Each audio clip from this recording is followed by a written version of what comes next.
नमस्कार, जय हिंद दोस्तों। स्वागत है आप सभी का आपके अपने यूट्यूब चैनल अनुभव सफर क्लासेस में। दोस्तों, आज की इस वीडियो में हम बात करने वाले हैं 14 अगस्त में पूछे गए सभी शिफ्टों से प्रश्न लिए हैं इस वीडियो में।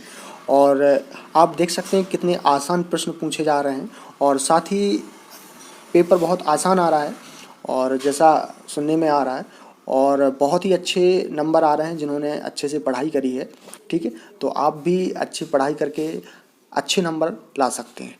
तो आइए जानते हैं कि आज जो 14 अगस्त को किस प्रकार के प्रश्न पूछे गए हैं और आगे कैसे प्रश्न पूछे जा सकते हैं, सारी डिटेल हम इस वीडियो में बताने वाले हैं। उससे पहले जो भी दोस्त चैनल पर नए आए हुए हैं वो चैनल को सब्सक्राइब कर लें, बेल आइकन का बटन ऑन करें जिससे आने वाले वीडियो के सारे नोटिफिकेशन अपडेट आपको मिलती रहे। तो चलिए शुरू करते हैं आज का वीडियो। पहला प्रश्न पूछा गया था कि गेहूं को किस पृथक्करण विधि द्वारा साफ किया जाता है? तो चालन विधि द्वारा। राइट आंसर क्या हो जाएगा? चालन विधि। अगला प्रश्न है, ईरान का नेपोलियन किसे कहा जाता है? तो नादिर शाह को। करेक्ट आंसर क्या हो जाएगा? नादिर शाह। दोस्तों, इंपोर्टेंट फैक्ट, भारत का नेपोलियन समुद्रगुप्त को कहा जाता है। ये एग्जाम में आपके पूछा जाएगा। ईरान का नेपोलियन पूछा है तो क्या हो जाएगा? नादिर शाह। अब आपसे एग्जाम में अगले स्टेप में पूछा जा सकता है कि भारत का नेपोलियन किसे कहते हैं? तो समुद्रगुप्त को। राइट आंसर क्या हो जाएगा फिर? समुद्रगुप्त। अगला प्रश्न देखते हैं। और अगर हम बात करें, समुद्रगुप्त के सिक्के पर उसे बीड़ा बजाते हुए चित्रित किया गया है। ठीक है, आपको ये भी पॉइंट याद रखना है, इंपोर्टेंट फैक्ट है। अगला प्रश्न है कि कौन सी नदी भारत में निकलती है और भारत में समाप्त होती है? तो ऐसी नदी है चंबल। राइट आंसर क्या हो जाएगा? चंबल। इंपोर्टेंट फैक्ट देखते हैं। इंपोर्टेंट फैक्ट क्या है? चंबल नदी का उद्गम इंदौर के महू के निकट जाना पाव पहाड़ी से होता है। तो अभी आपसे ये पूछा गया है, फिर ये पूछा जा सकता है कि चंबल नदी का उद्गम स्थल क्या है? तो इंदौर दिया जा सकता है और महू के निकट जाना पाव पहाड़ी से होता है। या कहें कि मध्य प्रदेश की दूसरी सबसे लंबी नदी है। ठीक है, पूछा जाएगा कि मध्य प्रदेश की सबसे बड़ी नदी कौन सी है? तो नर्मदा हो जाएगी। और अगर पूछा जाए कि मध्य प्रदेश की दूसरी सबसे लंबी नदी कौन सी है? तो चंबल नदी हो जाएगी। चलिए, अगला प्रश्न है, ठुमरी का लोक नृत्य है तो ये कहाँ का है? उत्तर प्रदेश का। राइट आंसर क्या हो जाएगा? उत्तर प्रदेश। यहाँ पे हम आपको इम्पोर्टेंट फैक्ट भी बताते जा रहे हैं उससे रिलेटेड। ठीक है, जो आने वाली शिफ्ट में आपके पूछे जा सकते हैं। बेगम अख्तर ठुमरी शैली की सबसे लोकप्रिय गायिका में से एक है। ठीक है, तो आपसे उनका नाम याद रखना है कि बेगम अख्तर ठुमरी शैली की ये क्या है? सबसे लोकप्रिय गायिका है। चलिए, अगला क्वेश्चन है, वर्तमान में सीबीआई के प्रमुख कौन है? ठीक है, तो आपको बताना है कि कौन है। तो प्रवीण सूद। राइट आंसर क्या हो जाएगा? प्रवीण सूद। इंपोर्टेंट प्रश्न है और इसका आपके एग्जाम में फुल फॉर्म पूछा जा सकता है। तो सीबीआई का फुल फॉर्म होता है सेंट्रल ब्यूरो ऑफ इन्वेस्टिगेशन। ठीक है, क्या होता है? Central bureau of investigation CBI का फुल फॉर्म होता है। चलिए, अगला है, मुद्रास्फीति क्या होती है? तो जब मांग और आपूर्ति में असंतुलन पैदा होता है तो वस्तुओं और सेवाओं की कीमतें बढ़ जाती हैं। कीमतों में इस वृद्धि को क्या ही कहते हैं? मुद्रास्फीति या कहें इन्फ्लेशन। ठीक है, क्या होता है मुद्रास्फीति? जब मांग यानी कि डिमांड और आपूर्ति यानी सप्लाई में क्या होता है? असंतुलन पैदा होता है। ठीक है, गड़बड़ी होती है, बैलेंस नहीं होता है, अनबैलेंस होता है, तो वस्तुओं और सेवाओं की कीमतें क्या हो जाती हैं? प्राइस इंक्रीज हो जाती है, कीमतें बढ़ जाती हैं। और कीमतों में इस जो वृद्धि होती है, जो कीमतों में जो ग्रोथ होता है, इंक्रीज होती हैं, उसी को हम क्या कहते हैं? मुद्रास्फीति यानी कि इन्फ्लेशन। अगला प्रश्न पूछा गया था कि नंद वंश का अंतिम शासक कौन था? तो धनानंद। राइट आंसर क्या हो जाएगा? घनानंद। नंद वंश की स्थापना महापद नंद ने की थी। किसने की थी नंद वंश की स्थापना? आपके एग्जाम में पूछा जा सकता है कि नंद वंश की स्थापना किसने की थी? महापद नंद ने की थी। राइट आंसर क्या हो जाएगा? महापद नंद। अब ये सेकंड शिफ्ट में ये प्रश्न पूछे गए थे, वो थर्ड शिफ्ट के थे।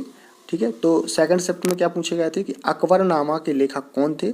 इसमें किसका वर्णन किया गया है? ठीक है, आप देख रहे होंगे कि हिस्ट्री के 4 से 5 प्रश्न हैं। तो हिस्ट्री की बहुत सारी हमने वीडियो डाली हुई हैं जो कि मध्य प्रदेश शिक्षक भर्ती वर्ग 1 से रिलेटेड हैं, तो आपको उसमें सिर्फ हिस्ट्री के प्रश्न देखने को मिल सकते हैं और मिलेंगे, तो आप वो जरूर देखिएगा। तो प्रश्न पूछा गया था कि अकबरनामा के लेखक कौन थे, इसमें किसका वर्णन किया गया है, तो अबुल फजल का है। राइट आंसर क्या हो जाएगा, अबुल फजल। इसके इम्पोर्टेंट फैक्ट देख लेते हैं। तो इम्पोर्टेंट फैक्ट है कि यह किताब फारसी भाषा में लिखी गई है, तो आपको याद रखना है। दोस्तों, आपको वीडियो अच्छा लग रहा हो तो वीडियो को लाइक जरूर करें और इस वीडियो को शेयर करते हैं अपने दोस्तों भाई बहनों में। आकाश नीला क्यों दिखाई देता है, तो प्रकाश के प्रकीर्णन के द्वारा कारण। राइट आंसर क्या हो जाएगा, प्रकाश के प्रकीर्णन के कारण आकाश नीला दिखाई देता है। चलिए अगला प्रश्न है, किस नृत्य में बांस की डंडियों पर नृत्य किया जाता है, तो चेराब। ठीक है, और ये कहाँ पे होता है, तो मिजोरम में। राइट आंसर क्या हो जाएगा, चेराब। इसे मिजोरम के सबसे पुराने नृत्य के रूप में भी जाना जाता है। ठीक है, पूछा जा सकता है एग्जाम में कि मिजोरम का सबसे पुराना नृत्य कौन सा है, तो चेराब। राइट आंसर क्या हो जाएगा, चेराब। अगला प्रश्न है, राजतरंगिणी की रचना किसने की थी, तो ये की थी कल्हड़ ने। राइट आंसर क्या हो जाएगा, कल्हड़। इंपोर्टेंट फैक्ट देख लेते हैं। राजतरंगिणी संस्कृत भाषा में लिखी गई। आपको याद रखना है, इंपोर्टेंट पॉइंट है कि राजतरंगिणी किस भाषा में लिखी गई है, तो संस्कृत भाषा में लिखी गई है।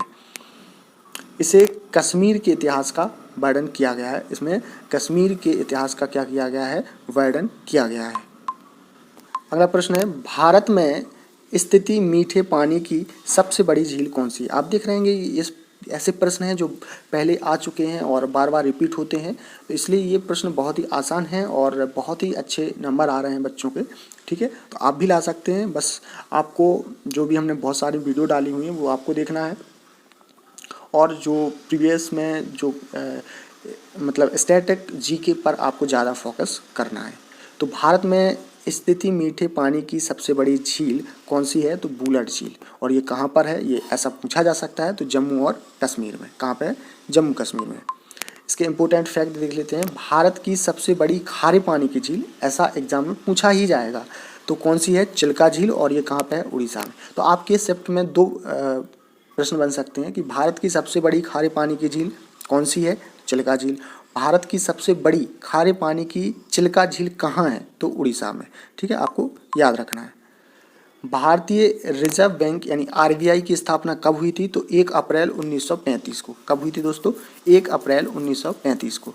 Reserve bank of India Bharat का क्या है, केंद्रीय बैंक है, यानी कि सेंट्रल बैंक है। आपको याद रखना है। इसे बैंकों का बैंक भी कहा जाता है। ठीक है, क्या कहा जाता है, आरबीआई को बैंकों का बैंक कहा जाता है।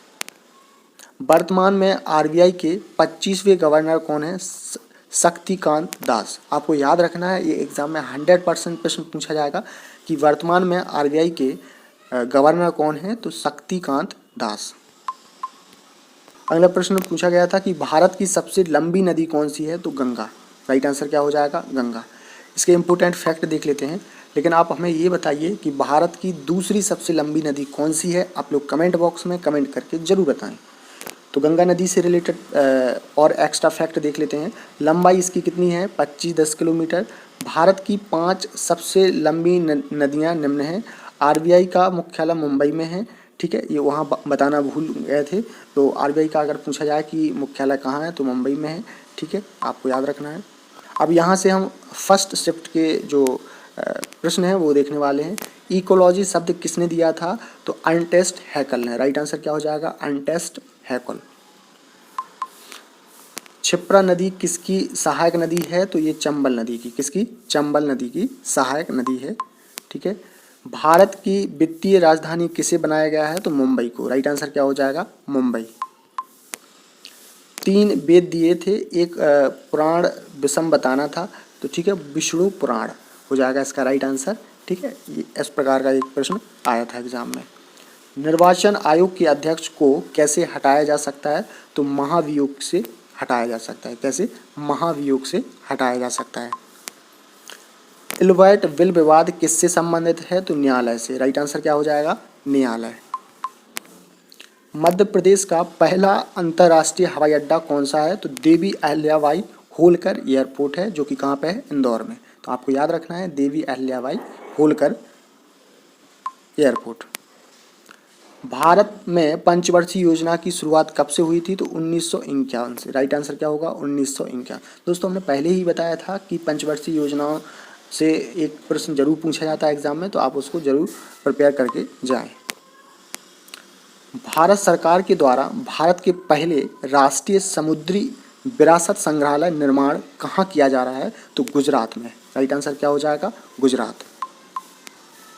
माचिस की तीली में क्या लगा रहता है? तो लाल फास्फोरस। राइट आंसर क्या हो जाएगा? लाल फास्फोरस।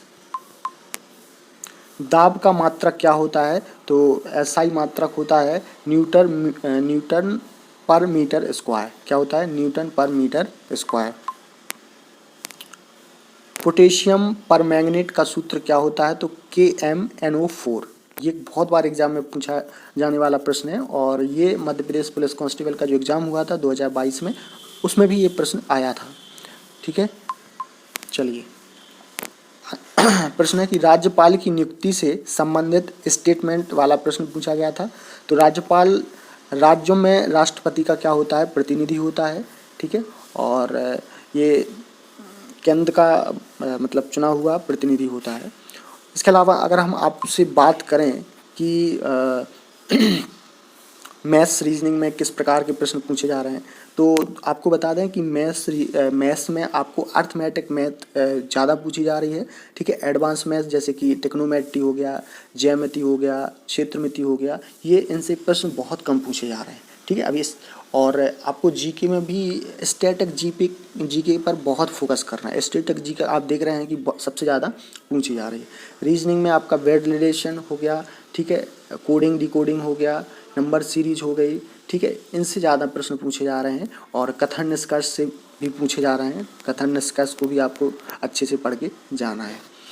और मैथ्स में सबसे ज़्यादा सरलीकरण, लाभ हानि, ठीक है, और नंबर सिस्टम से भी पूछा जाता है, संख्या पद्धति से। ठीक है, LCM SCF, इनसे प्रश्न पूछे जा रहे हैं आपके एग्ज़ाम में। ठीक है, तो आपको अच्छे से मतलब इन सभी टॉपिक को पढ़ के जाना है।